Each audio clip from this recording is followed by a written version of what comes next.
Hello everyone, welcome back to my channel guys. So today's topic is primary adrenal insufficiency. So first of all, I will talk about the normal hypothalamo-pituitary adrenal axis. Then I will discuss what is the normal function of cortisol, normal function of aldosterone.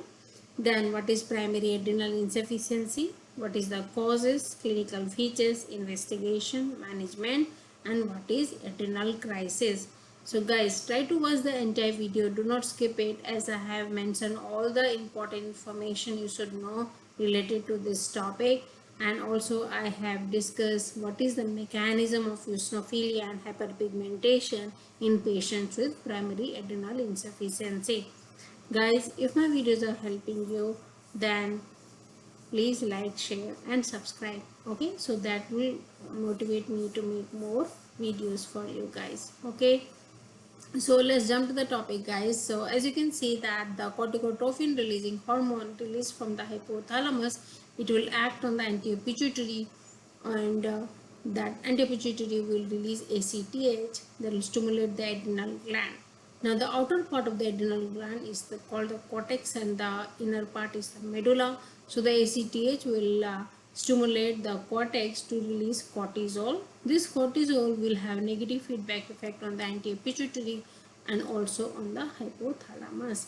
Now the cortex has three layers. The outermost layer is called the zona glomerulosa, which releases aldosterone, the zona fasciculata, which releases cortisol, and the zona reticularis, which releases androgen. Now the next slide I will be talking about the normal function of cortisol. Now cortisol increases the blood pressure by upregulating alpha 1 receptors on arterioles. So alpha 1, it causes vasoconstriction. As a result, it will increase the blood pressure. It will also increase insulin resistance. Now as you all know guys that cortisol is a stress hormone. So during stress we require more glucose, so that will increase gluconeogenesis. It also increases the appetite. Cortisol decreases the fibroblastic activity, so there will be poor wound healing, there will be less collagen synthesis, and there will be more stria.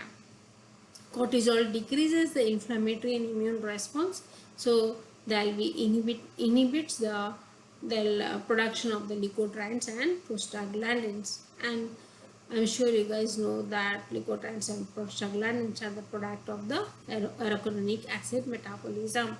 Now it is very important to know that how does cortisol causes neutrophilia, eosinopenia and lymphopenia.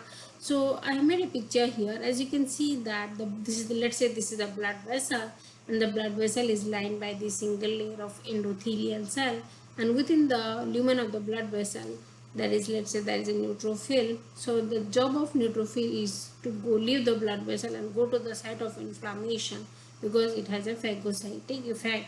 Now how does it do that?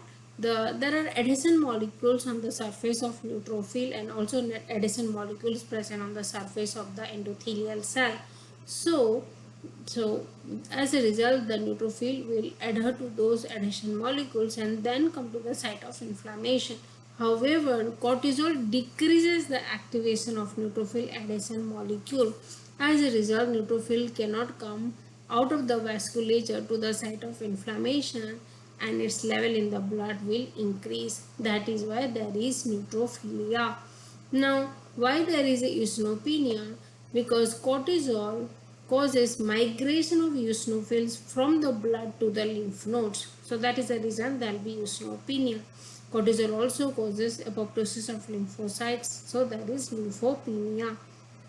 Cortisol will block the histamine release from the mast cells, and it blocks IL-2, interleukin-2 production, and decreases the bone formation and decrease osteoblastic activity.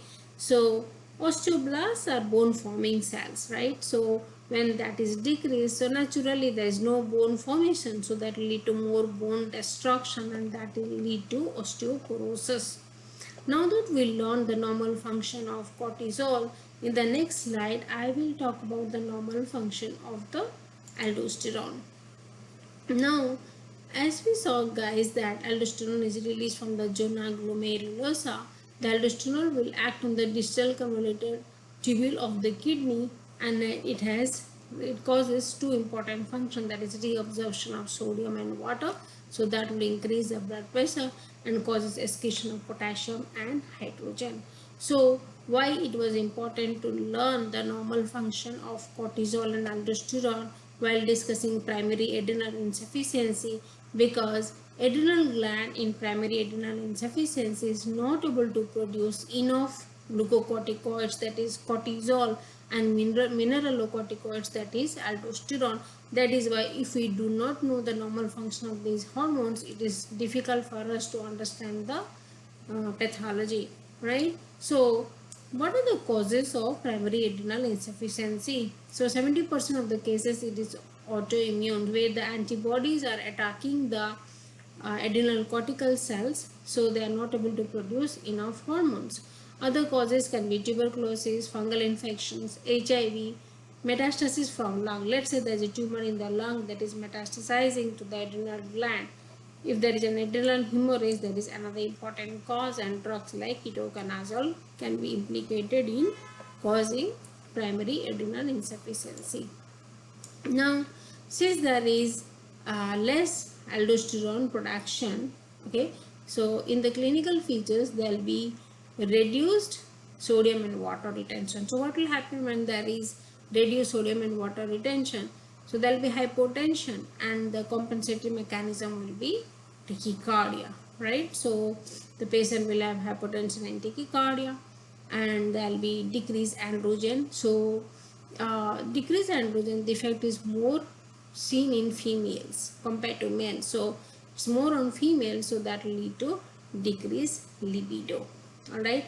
So decrease aldosterone, decrease androgen, and then decrease cortisol. So when there is decreased cortisol, as we saw that normally cortisol increases appetite. So when there is decreased cortisol in adrenal insufficiency, they will have anorexia, right? So that is why you should understand the normal function. Once you understand the normal function, then it is easy to understand why they have these features when there is deficiency, right? So fatigue, weight loss and muscle weakness, abdominal pain and diarrhea, and hypoglycemia. If you remember, normally cortisol was causing insulin resistance. So when there is deficiency, there will be hypoglycemia. And also we saw, guys, that normally there was cortisol was causing neutrophilia, okay, eosinopenia and lymphopenia. Since there is a cortisol deficiency, so there is neutropenia, eosinophilia and lymphocytosis. So let's say you are doing an endocrine question, and the patient has normal eosinophil count is 1 to 4%, and if the patient is a high eosinophil count, let's say 15%, you may think of adrenal insufficiency, provided you are getting other features related to adrenal insufficiency. Okay. Now the other features you can see is hyperpigmentation of hands and buccal mucosa. Now there are two mechanisms why the patient will have hyperpigmentation. First is the precursor of ACTH, that is pro-opiomelanocortin, which is released from the pituitary. It will stimulate the production of ACTH, melanocyte stimulating hormone, and beta lipoprotein. So this MSH will cause hyperpigmentation. Another reason is Addison's disease. What happens that there is decreased cortisol, so decreased cortisol will lead to increased ACTH, and the ACTH has melanocyte stimulating activity, so they can stimulate the MC1R, that is melanocortin receptors, and that will stimulate the melanocytes to cause hyperpigmentation. Okay, so now that we saw the etiology and the clinical features and why there is hyperpigmentation and eosinophilia, coming to the investigation in a patient with primary adrenal insufficiency, the most important test you will do is the ACTH stimulation test. Now we actually inject ACTH to a patient, and then we measure the amount of cortisol. Since ACTH normally will stimulate the adrenal gland to produce cortisol, so normally the cortisol will increase. Okay, and because what will happen once you inject ACTH, the amount of cortisol produced by the adrenal gland is measured. So obviously normally it will increase, and in Addison's disease, since the gland is not functioning, so there will be decrease in the cortisol. And also you can do serum sodium and potassium. Why will you do serum sodium and potassium, and what will happen? There will be hyponatremia, less sodium, and hyperkalemia. Why? Because normally aldosterone was retaining sodium and excreting potassium. Now when there is decreased aldosterone, the effect will be opposite. Okay. You can also do a CT scan of the adrenal gland to exclude any tumor or hemorrhage. Now, it is also important to know, guys, that if there is primary adrenal insufficiency, so the adrenal gland is not producing cortisol, so there will be less cortisol and the ACTH will be more. In secondary and tertiary adrenal insufficiency, that means secondary means pituitary and tertiary means hypothalamus, so there will be less cortisol and less ACTH. So it really makes a lot of sense that when the hypothalamus is not functioning insufficiency, then they cannot release corticotrophin releasing hormone, they cannot stimulate the pituitary to release ACTH. So cortisol decrease, ACTH is decrease, right? So it's important to know. Then in the next slide, guys, management. Since we saw that in Addison's disease there is less production of glucocorticoids and mineralocorticoids, right? So we have to give lifelong supplementation of these hormones. So glucocorticoids are given in the form of hydrocortisone and mineralocorticoids are given in the form of fludrocortisone, and androgen is also deficient, especially in females, so you will supplement them.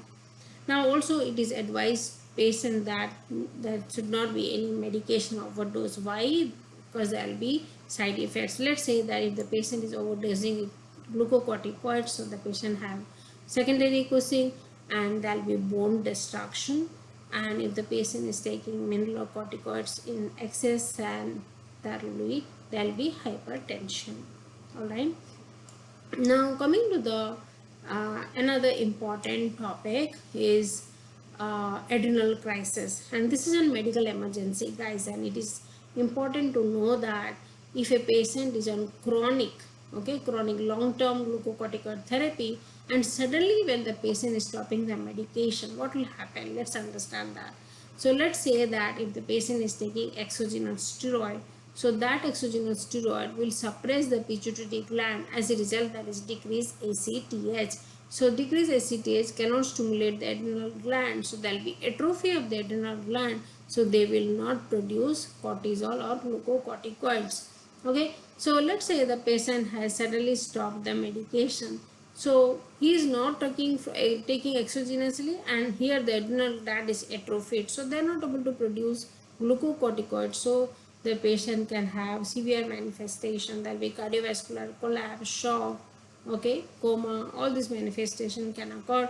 So you should always advise the patient that the patient should never miss the doses. All right. So guys, I hope that this video has helped you, and if there is any doubt or anything, you can mention in the comment section. And if anyone wants to take step 1 or step 2 CK USMLE classes, then I have mentioned the contact number and the website in the description box. Okay, thank you so much.